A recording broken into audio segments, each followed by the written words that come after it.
বিলাসীপাৰাৰ 12 নং হালতাৰী গাঁও পঞ্চায়তত সভাপতি পদত নিৰ্বাচিত হ'ল হৰিদাসী বৰ্মন। হৰিদাসী বৰ্মন নিৰ্বাচিত হোৱাৰ পিছতে উৎফুল্লিত পঞ্চায়তবাসীয়ে উলিয়ালে সমদল। বিজেপি দলৰ আশীষ পুষ্ট শেফালী বৰ্মনে নিৰ্বাচিত 5 সদস্যক লৈ কৰিছিল আত্মগোপন। কিন্তু জিলা আয়ুক্তৰ নিৰ্দেশ মৰ্মে 10 গৰাকী নিৰ্বাচিত সদস্য উপস্থিত হৈ আজি হৰিদাসী বৰ্মনক সভাপতি নিৰ্বাচিত কৰে। ইফালে সভানেত্ৰী নিৰ্বাচিত হৈ পঞ্চায়তখনক লৈ বহুকেইটা প্ৰতিশ্ৰুতি হৰিদাসী বৰ্মনৰ। আমাৰ 12 নং হালতাৰী গাঁও পঞ্চায়তৰ আজি আমাৰ হৰিদাসী বৰ্মনে আজি সভাপতি হিচাপে নিৰ্বাচিত হৈছে।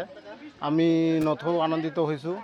আমাৰ যোৱা 25 তাৰিখে আমাৰ পঞ্চায়ত গঠন হোৱাৰ কথা আছিল। আমাক পঞ্চায়ত গঠনত আমাক বিলাসীপাৰা ব্লকৰ পৰা আমাক মাতিছিল। আমি 5জন মেম্বাৰ হৰিদাসী বৰ্মনৰ হৈ 5জন মেম্বাৰে তাত উপস্থিত আছিল। কিন্তু আমাৰ যিজন অপজিট পাৰ্টি আছিল শেফালী বৰ্মন, সি কিবা হৰ্চ ট্ৰেইনিং কৰি 5জন মেম্বাৰ লৈ সি পলাতক হৈছে। আকৌ ৰিপিট আজি আমাৰ DC মহোদয়ে আমাক বিলাসীপাৰা ব্লকত মাতিছে। মাতি আজি আমাৰ সভাপতি নিৰ্বাচিত হ'ল।